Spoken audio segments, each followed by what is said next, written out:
नमस्कार। कार्यक्रम मिसन डेभलपमेन्टमा यहाँहरूलाई स्वागत छ। हामीले विकास र समृद्धिका बारेमा छलफल गरिरहेका छौँ। आज हामी निजी क्षेत्रको आँखाले सरकारको विकास र समृद्धिलाई कसरी हेरिरहेको छ यो विषयमा छलफल गर्न गइरहेका छौँ। यसका लागि हामीसँग सिन्धुपाल्चोक उद्योग वाणिज्य सङ्घका अध्यक्ष वेदबहादुर श्रेष्ठ हुनुहुन्छ। म उहाँलाई यो कार्यक्रममा हार्दिक स्वागत गर्दछु। स्वागत छ अध्यक्षज्यू यहाँलाई। धन्यवाद। नमस्कार। तपाईँ उद्योग वाणिज्य सङ्घ अथवा व्यवसायीहरूको छाता सङ्गठनको सिन्धुपाल्चोकको अध्यक्ष हुनुहुन्छ। के गर्दैछ अहिले पछिल्लो समय, के हुँदैछ सिन्धुपाल्चोक उद्योग वाणिज्य सङ्घको गतिविधिहरू? यसमा सिन्धुपाल्चोक उद्योग वाणिज्य सङ्घले अहिले जुन यो पछिल्लो उसमा चाहिँ हामीले एउटा नगरपालिकाहरू गाउँपालिकाहरूसँग एउटा सहकार्य गरिरहेका छौँ र त्यस साथसाथै हामीले जिल्ला प्रशासन, जिल्ला प्रहरी कार्यालयमा पनि हामीले सहकार्य गरेर जुनै उसमा पनि हामीले संस्थाले व्यवसायको हक हितको लागि चाहिँ हामीले उहाँहरूसँग सहकार्य गरिरहेका छौँ। विशेष गरी यहाँ सिन्धुपाल्चोक भनेपछि नाका क्षेत्र होइन, तातोपानी नाका यहाँ छ र रसुवा नाका पनि तपाईँको व्यावसायिकहरूको आधार क्षेत्र अथवा कारोबार गर्ने ठाउँ हो। अहिले नाकाको अवस्था त बिग्रिएको छ नि है? के छ त्यहाँको अवस्था, अलिकति तपाईँलाई जानकारी भएअनुसार? अहिले तातोपानी नाका चाहिँ अहिले बन्दको स्थिति छ र अब चाइना पक्षबाट चाहिँ यसमा अब पहिलादेखि नै हामीले धेरै कुराहरू चाहिँ धेरै ठाउँमा राखेका छौँ। त्यसको सुनाइ चाहिँ अहिलेसम्म कुनै पक्षबाट भएको छैन। न नेपाल सरकार पक्षबाट भएको छ र न चाइना सरकार पक्षबाट भएको छ। त्यसमा जम्मा अहिले चाहिँ दिनको चाहिँ 5 कन्टेनर गाडी आउँथ्यो रसुवाबाट र तातोपानी नाकाबाट। त्यो पनि अहिले चाहिँ तातोपानी नाकाबाट चाहिँ बन्द भएको छ। त्यसले गर्दाखेरि जुन हामी व्यवसाय गर्ने साथीहरूलाई चाहिँ एकदम तल्लो स्तरमा पुर्याएको छ भनौँ, या अब सरकारले कुनै पनि पहल गरेको छैन र जिल्लाबाट पनि कुनै पहल भएको छैन। किन कारोबार भएन? किन सामान आयात निर्यात भएन? यसको कारण चाहिँ के पाउनु भएको छ यहाँहरूले? यसको कारण खोज्नलाई चाहिँ हामीले चाहिँ तपाईँको अब चाइना सरकारसँग कारण खोजेर त हामीले भेट्न सकिँदैन। यसमा नेपाल सरकारले पनि कुनै यसको भित्री र तपाईँको कुटनीति हिसाबले चाहिँ पहल नभएको जस्तो चाहिँ हामीले चाहिँ महसुस गरेका छौँ। र यसमा हामीले चाहिँ अहिले पनि हाम्रो व्यवसाय गर्ने सामान त हामीसँग धेरै सामानहरू चाहिँ हाम्रो चाहिँ बाटोमा अड्केको छ। यता लासादेखि सिँगारचे, तपाईँको खासा, यता गएर चाहिँ तपाईँको केरुङ र माथि उतै सामान धेरै अड्केको हुनाले चाहिँ व्यवसायहरूले त्यो सामान चाहिँ अहिलेसम्म गर्मीको सामान समेत ल्याउन पाएको छैन। किन सामान अड्क्यो त्यहाँ? किन आएन? किन जान दिएन? यो के अड्केको भन्नुभयो नि, यो के अवस्था छ त्यहाँको? अवस्था चाहिँ अब चाइना सरकारबाट र चाइनाको त्यहाँको भन्सार कस्टमहरूबाट चाहिँ सामान नछोडेको, यसमा चाहिँ अब कोभिड-19ले गर्दाखेरि चाहिँ बन्द भएको थियो। त्योभन्दा पहिला पनि अब भूकम्पदेखि बन्द भएको तातोपानी नाका अहिलेसम्म 5 वर्ष पछाडि जब खुल्यो, त्यस पछाडि पनि यो कोभिडले गर्दाखेरि चाहिँ अहिले पनि नाका बन्द भएको छ। त्यसकारण उहाँहरूको चाहिँ न्यू चाहिँ एउटा कोभिडले गर्दाखेरि मात्रै दिनमा 5 कन्टेनर आउने गरेको छ। यसमा कोभिड लाग्ने हो भने त त्यही 5 कन्टेनर पनि कोभिड लाग्न पर्ने हो। तर यसमा पनि भित्री रोल चाहिँ के छ यो चाहिँ सरकार पक्षले बुझ्नुपर्छ र यो चाइना सरकारले चाहिँ बारम्बार बन्द गरेर चाहिँ व्यवसायहरूलाई चाहिँ उँभो उठाउने काम चाहिँ अहिलेसम्म भएको छैन। अड्किएको भन्नुभयो नि सामान, कसरी अड्किएको? कहाँ कसरी बसेको छ? के छ? गोदाम त खासामा त छैन। कसरी रहेको छ यहाँहरूको सामान चाहिँ? हाम्रो सामान चाहिँ उताबाट लासाबाट आउँदाखेरि, लासासम्म ल्याउँदाखेरि उता ट्रेनबाट आउँछ।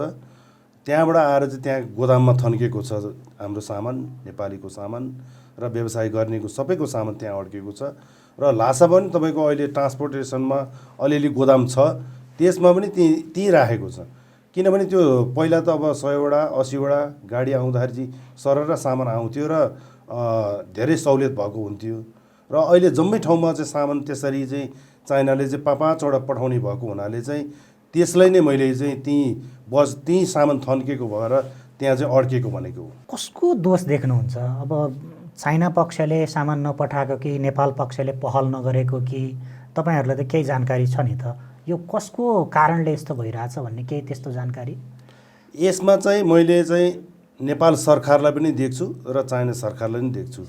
किनभने हाम्रो मित्र राष्ट्र चाइना, हाम्रो छिमेकी राष्ट्र चाइना भनेर हामीले धेरै पहिलादेखि नै यो बाटर सिस्टमबाट चाहिँ काम गर्दाखेरि नि हाम्रो चाहिँ एकदम अहिले चाहिँ हामीले चाइना सरकार र नेपालको चाहिँ 65देखि 66 वर्ष चाहिँ एकदम सम्बन्ध मित्रता भएको देशमा चाहिँ अब पहिला त्यसरी सामान साटासाट गर्ने देशमा चाहिँ अहिले हामीले चाहिँ बाटर हटाएर चाहिँ टिटी सिस्टम, एलसी सिस्टमबाट सामान आउँछ।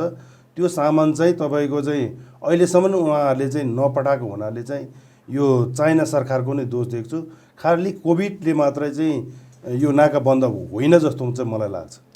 चाइना सरकारको दोष भन्दा त यता बाइट सिप त आइरहेको छ नि त सामान, उसले सामान त पठाइरहेको छ नि, उसले सामान रोकेर उसलाई के फाइदा हुन्छ र?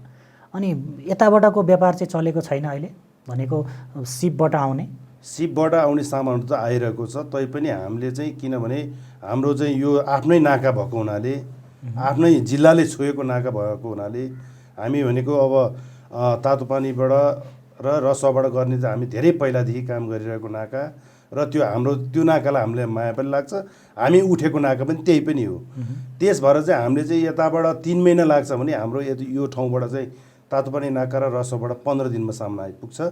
त्यस कारणले चाहिँ हामीले सबै व्यवसायहरूले चाहिँ धेरै सामान हाल्ने चाहिँ यही नाकाबाट हो। यहाँहरू निजी क्षेत्रको होइन उद्योग वाणिज्य महासङ्घ पनि छ, अर्को चाइना चेम्बर छ, लगायतका धेरैवटा सङ्घ संस्था हामीले देखेका छौँ होइन त्यो यो क्षेत्रमा काम गर्ने।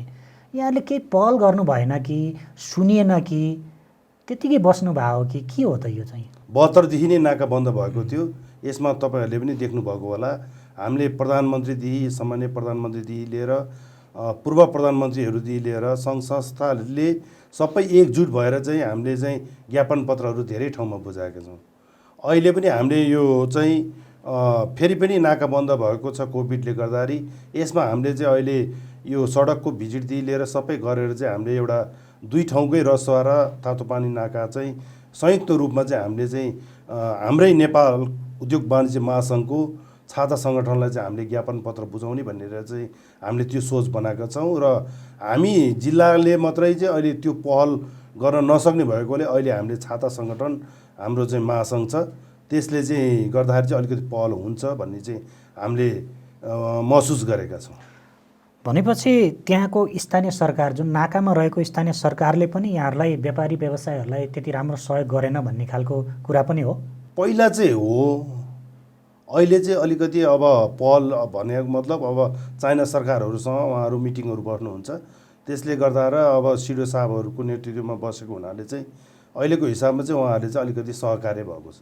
होइन, हामीले देखेका छौँ कि जस्तो स्थानीय सरकार त्यहाँ नाकामा हुन्छ, उसले व्यापारी व्यवसायीहरूको कारण नाका बन्द भयो, नाकामा समस्या भयो भन्ने, अनि यहाँहरूले सरकारी निकायबाट सहयोग भएन भन्ने, अनि आपसमा लडेको लडाइँ चाहिँ अनि काम चाहिँ केही पनि नहुने भएको हो कि के लाग्छ यहाँलाई? यो होइन, यसमा चाहिँ कस्तो रहेछ भने अब स्थानीय सरकारले गर्दाखेरि चाहिँ तपाईँको त्यो ठाउँमा चाहिँ पहल गर्दाखेरि चाइना सरकारसँग पहल गरेर हुँदैन रहेछ।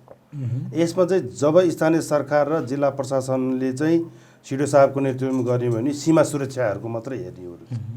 अनि यसमा चाहिँ हाम्रो चाहिँ परराष्ट्र मन्त्रालय र तपाईँको चाहिँ गएर उद्योग वाणिज्य आपूर्ति मन्त्रालयको सहकार्य भयो भने चाहिँ नाकालाई चाहिँ डाइरेक्टसँग चाहिँ उहाँहरूसँग चाहिँ चाइना पक्ष सरकारसँग चाहिँ कूटनीतिक हिसाबले पहल गर्न सकिने रहेछ।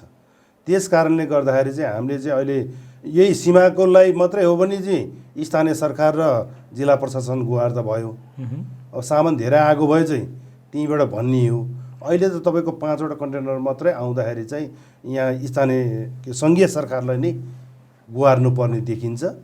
त्यसले गर्दाखेरि चाहिँ हामीले चाहिँ अहिले सरकारले नगरेको हो जस्तो चाहिँ हामीले चाहिँ बुझेका छौँ र महसुस पनि गरेका छौँ। यहाँहरूले के बुझ्नु भएको छ? जस्तो त्यहाँको चाइनाको केन्द्रीय सरकारले नै यो सब समस्या आइरहेछ कि सरकारको कारणले, कि त्यहाँको भन्सार अथवा त्यहाँको नाकाको कारणले समस्या आइरहेछ? चाइना पक्षको तल्लो निकायको कारण समस्या आएको कि माथिल्लो निकायको कारण समस्या आएको, के बुझ्नु भएको छ? के छ त्यो? चाइना पक्षबाट चाहिँ हामीले अब माथिल्लो तह र तल्लो तह भनेर चाहिँ हामीले भन्न मिल्दैन। किनभने अब चाइनाले चाहिँ खालि माथिको मात्रै कुरा भन्छन्। त्यसले गर्दा अहिले हामी उता जान सकिरहेको छैन। पहिला पनि हामी त अब त्यहाँ गएर छलफलमा मिटिङमा बस्थ्यौँ, कुरा हुन्थ्यो र अनि माथिको कुरा भन्ने हुन्थ्यो र अहिलेको हिसाबले चाहिँ हाम्रो नेपाल पक्षबाट चाहिँ एकदम राम्रो छ।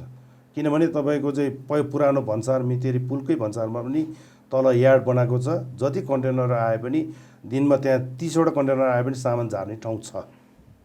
त्यसको साथसाथै भन्सार गर्नेमा तल आएर तपाईँको लार्चा भन्ने ठाउँ छ, तातो पानी बोर्डरबाट 6 किलोमिटर तल, त्यसमा 200वटा गाडी हट्छ। भनिसकेपछि तपाईँको दिनमा त 50वटा गाडी 80वटा गाडी पठाइदियो भने गाडी ठाउँ त छ नि। यसमा चाइना सरकारले चाहिँ मुखले चाहिँ हुन्छ भन्ने, तर काम चाहिँ अहिलेसम्म भएको छ। नरम र उच्च गुणस्तरको नेपालमा नै उत्पादित एपी टिस्यु पेपर। नेपाली उत्पादनलाई माया गरौँ, एपी टिस्यु पेपर प्रयोग गरौँ। अरनिको पेपर इन्डस्ट्रिजको एक उत्कृष्ट उत्पादन। औ लाखे नाति हौ नाति हौ बाजे कता हिँडेको गजबको भएर? अनि ब्ल्याक हर्सको जुत्ता लगाएपछि गजबको देखिँदैन त? ए हो र, मेरो पनि ब्ल्याक हर्स जुत्ता त हो। त्यही भएर बाजेलाई पनि गजबको देखिरहेछ नि। हौ त्यो बाउ चाहिँ के भएको तेरो? नाना थरी जुत्ता लाएर गुटुङटुङ हिँडिरहेको छ, त्यसलाई सम्झेर मैले यहाँ जुत्ता ल्याइदिएको छु। यी बाजेदेखि नातिसम्म 1914 देखि अहिलेसम्म इमान इज्जत र प्रेस्टिज भएकोले लाउने जुत्ता यही हो, ब्ल्याक हर्स। हेलो बुवा, म फर्किन लागे। अब घर नयाँ बनाऊ है। त घरको चिन्तै नगर्न छोरा।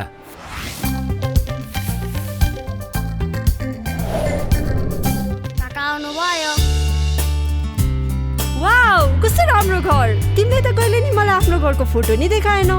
सो प्रिटी, वाल पनि कस्तो टाइल्स जस्तो फिनिसिङ। यो त सब मैटु पेन्टको कमाल हो, समझदारले चिन्छ। वर्षौ ठिक छ। Meitu Paints. Paint the world colorful. कुन्स ब्रान्डका युपीभीसी झ्याल ढोकाका विशेषताहरू काठभन्दा कम मूल्यमा आउने, मर्मतको झन्झट नपर्ने, साउन्ड प्रुफ, आकर्षक डिजाइन, किरा खिया नलाग्ने, रङ्ग लगाउन नपर्ने, टिकाउ, बलियो तथा भरपर्दो, प्रयोग गर्न सजिलो, घाम पानीले असर नगर्ने, चिसोले फरक नपर्ने, आगो नटिप्ने, वर्षौं वर्ष ढुक्क र आकर्षक। गुणस्तरीय कुन्स ब्रान्डका यूपीभीसी झ्याल ढोकाको लागि सम्पर्क गर्नुहोस्। क्षमादेवी ग्रुप, कौशलटार, भक्तपुर।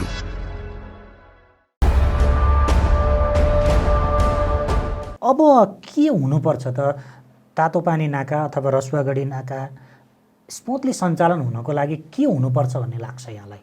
अब आइरहेको कन्टेनरहरू जब पहिला जसरी आउँथ्यो अहिले पनि त्यस्तरी छोड्दाखेरि चाहिँ सहज रूप हुन्छ र व्यवसायलाई कुनै त्यहाँ जाम हुने, त्यहाँ गएर सामान अड्किनु पर्ने त्यस्तो चाहिँ नहोला जस्तो लाग्छ।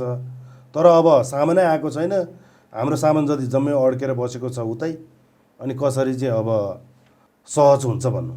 यहाँहरूलाई पनि त एउटा आरोप लाग्यो नि पहिला, जस्तो एकाधिकार रूपमा सामान आउँछ त्यहाँबाट होइन, गाडीको कुरा त्यस्तै छ।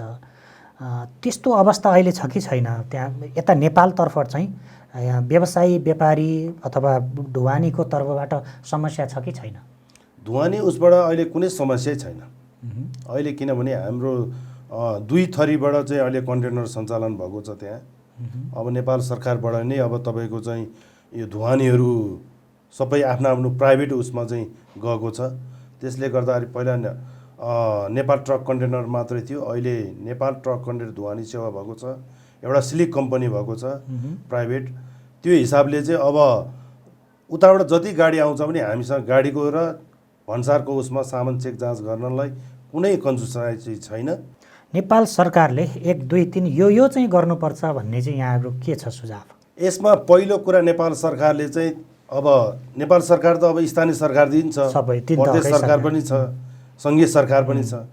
यसमा अब हामीले देख्दाखेरि चाहिँ अब स्थानीय सरकारबाट आउनुपर्छ त्यस्तो भन्ने कुरा हो भने त त्यो नाकामा जुन छुएको छ रसुवा र या तातो पानीको त्यहाँबाट उठाएर प्रदेशमा पठाउनु पर्यो कि प्रदेशबाट चाहिँ सङ्घीयमा पठाउनु पर्यो, त्यो भनेर त लामो प्रोसेस हुन्छ।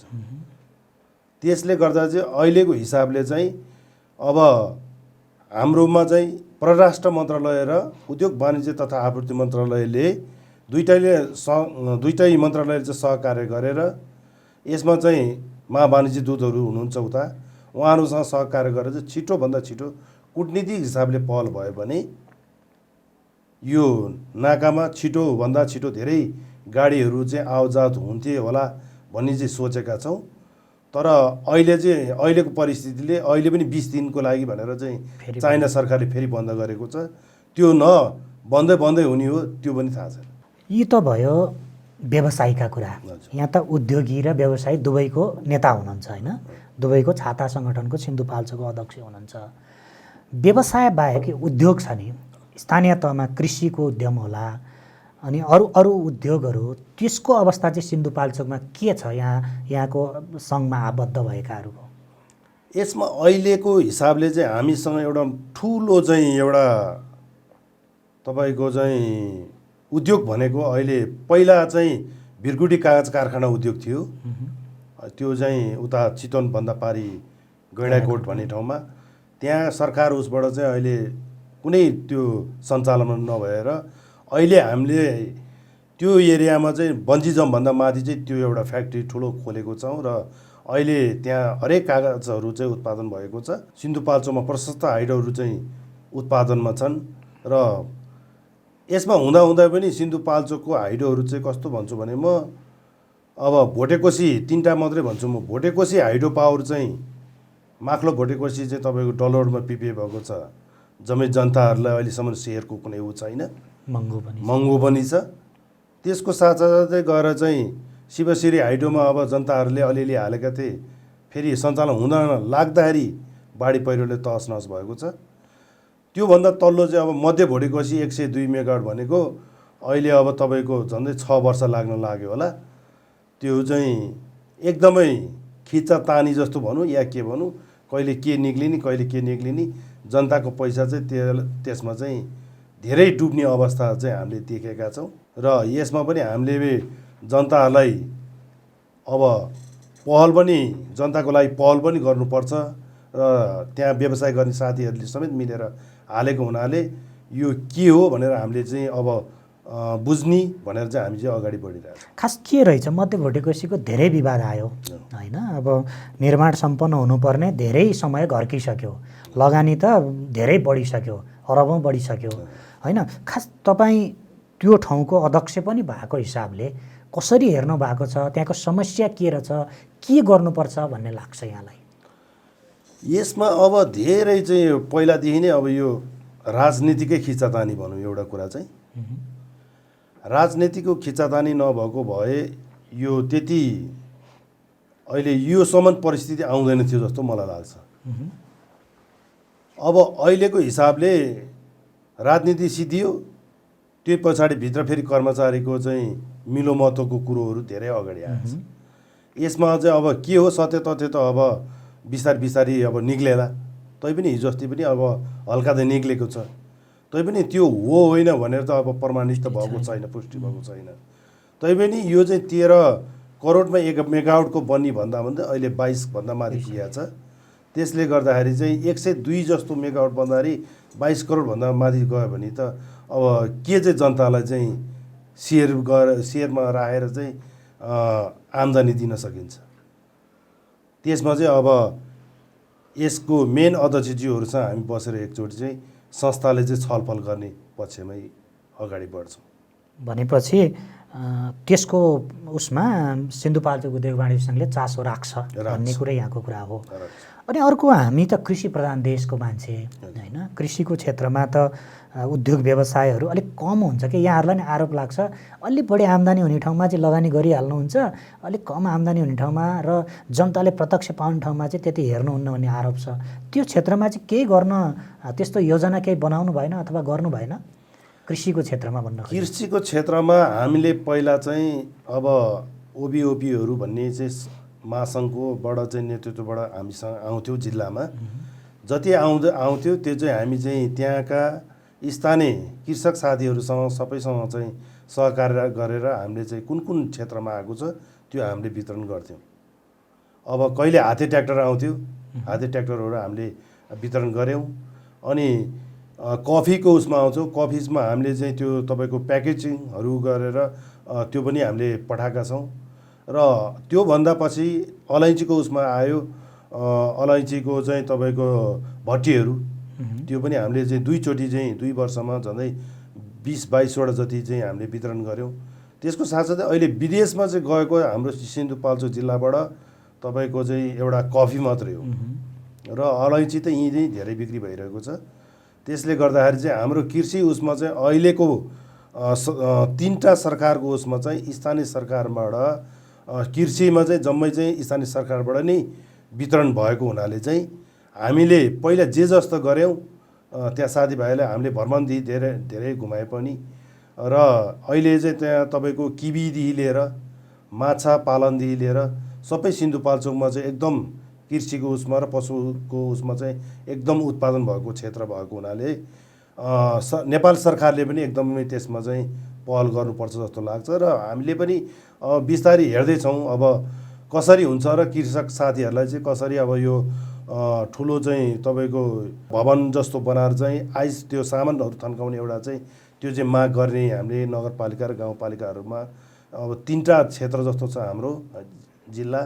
त्यसमा एउटा चाहिँ बारबिसी नगरपालिका, एउटा चौतारा नगरपालिका र एउटा मेलम्ची नगरपालिकामा चाहिँ त्यो बनाउनु पायो भने कृषक साथीहरूलाई चाहिँ धेरै फाइदा हुन्छ जस्तो चाहिँ मलाई लाग्छ। उद्योगी व्यवसायीको रूपमा पहिचान राख्नु भएको थियो, त्यसको नेता बन्नुभयो होइन, सिन्धुपाल्चोकको अध्यक्ष हुनुभएको छ।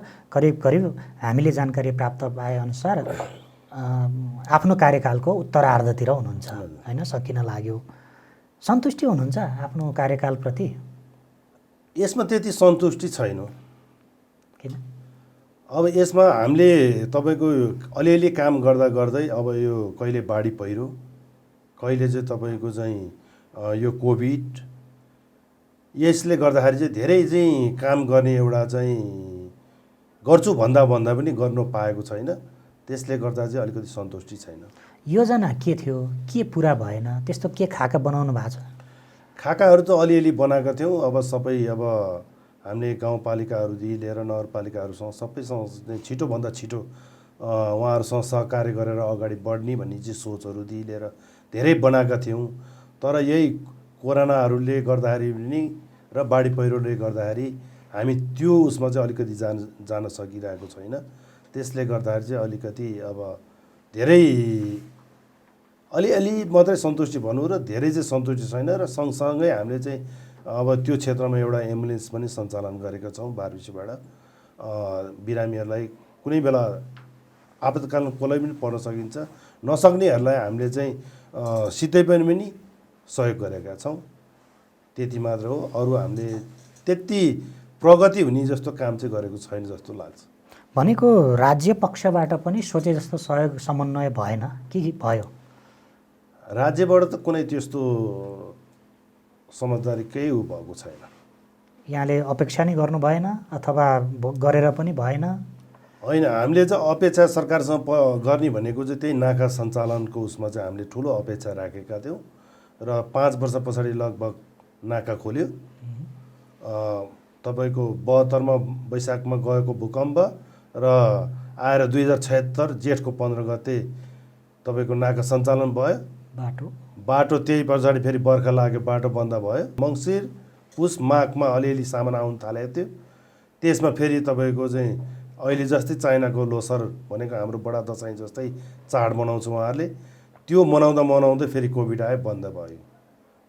त्यसले गर्दाखेरि चाहिँ हाम्रो उसमा चाहिँ कुनै भएन र मैले चाहिँ स्थानीय सरकारहरूसँग त्यही पहल गर्नुपर्छ भन्दा यही उसमा रोगहरूको कारणले, विश्वमा आएको फैलिएको रोगको कारणले, त्योभन्दा पहिला बाढी पहिरोको कारणले सहकार्य गर्नु पाइएन।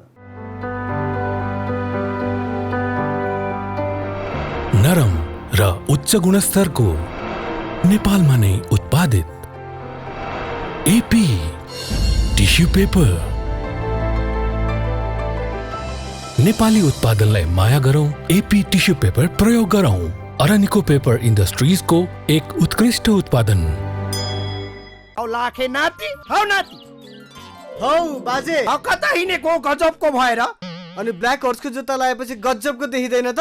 ए हो र, मेरो पनि ब्ल्याक हर्स जुत्ता त हो। त्यही भएर बाजेलाई पनि गजबको देखिरहेछ नि। हौ त्यो बाउ चाहिँ के भएको तेरो नाना थरी जुत्ता लाएर गुटुङटुङ हिँडिरहेको छ त्यसलाई सम्झेर मैले यहाँ जुत्ता ल्याइदिएको छु। यी बाजेदेखि नातिसम्म 1914 देखि अहिलेसम्म इमान इज्जत र प्रेस्टिज भएकोले लाउने जुत्ता यही हो, ब्ल्याक हर्स। हेलो बुवा, म फर्किन लागे, अब घर नयाँ बनाऊ है। त घरको चिन्तै नगर न छोरा।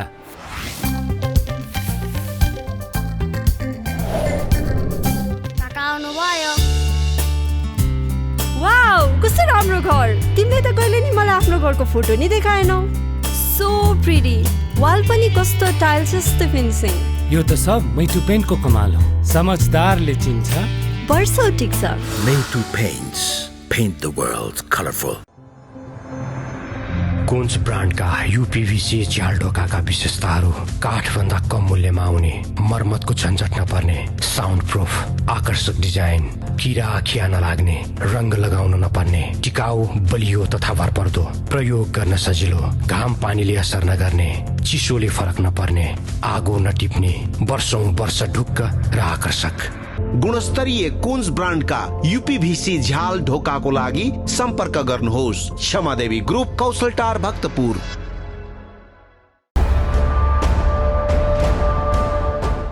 अब मैले अघि पनि जोडेँ, यहाँको कार्यकालको पछिल्लो भनौँ न उत्तरार्धमा हुनुहुन्छ। के छ योजना, अब के गर्दै हुनुहुन्छ सिन्धुपाल्चोक उद्योग वाणिज्य सङ्घको अध्यक्षको हिसाबमा संस्थाले के गर्दैछ? मेरो कार्यकाल पनि लगभग सिद्धिएको छ र यसमा चाहिँ अब मैले यो चैतको यो 2077 चैतको 7 गते चाहिँ हामीले निर्वाचन गर्ने भनेर चाहिँ घोषणा पनि गरिदिएको छु र व्यापार व्यवसाय गर्ने साथीहरूलाई त्यहाँ सिन्धुपाल्चोक उद्योग वाणिज्य सङ्घमा नवीकरण यही मागको अन्तिमसम्म हामीले राखेका छौँ। यहाँहरूले चाहिँ नवीकरण गरिदिनुहोस् र आफ्नो संस्थालाई अलि उच्च मनोबलले चाहिँ अगाडि बढाउनु पर्छ भन्ने भावना राखिदिनुहोस् भन्ने मैले यहाँहरूलाई चाहिँ व्यवसायी साथीहरूलाई सुझाव दिन चाहन्छु। नवीकरण गरिदिनु होला। अब यो चैत 7 गतेको चुनाव छ, त्यसमा तपाईँहरू उपस्थित भइदिनु होला भन्न अनुरोध गर्दछु। अन्त्यमा यहाँलाई उठाउन मन लागेको, मैले सोध्न भुलेको त्यस्तो केही छ भने कृपया। सम्पूर्ण तपाईँकै सञ्चार माध्यमबाट सम्पूर्ण सिन्धुपाल्चोकका साथीहरूदेखि लिएर जे जस्तो भए पनि अहिले हामीले एउटा चौतारामा चाहिँ यो तत्काल भवन उद्घाटन गर्ने उसमा छौँ। यसमा यो माघ महिना भयो, अब आजदेखि सुरु भएको उसमा चाहिँ हामीले तत्काल अब त्यो उद्घाटन गरेर चाहिँ सम्पूर्ण साथीहरूलाई चाहिँ उद्योग व्यवसायी साथीहरूलाई चाहिँ त्यहाँ उपस्थित गराउने एउटा मेरो छ र अब पहिला गर्न नसके पनि जुनै परिस्थिति सिन्धुपाल्चोकका साथीभाइलाई परे पनि म पछि हट्ने उसमा छैन। उहाँहरूलाई सदैव साथ दिन चाहन्छु भन्ने तपाईँको यो सञ्चार माध्यमबाट अनुरोध गर्न चाहन्छु। हस्, धन्यवाद। दर्शकहरू, उहाँ हुनुहुन्थ्यो सिन्धुपाल्चोक उद्योग वाणिज्य सङ्घका अध्यक्ष वेदबहादुर श्रेष्ठ। उहाँसँगको यो संवाद कस्तो लाग्यो, प्रतिक्रियाको अपेक्षा गर्छौँ। यति भन्छौँ, बिदा माग्छौँ। नमस्कार।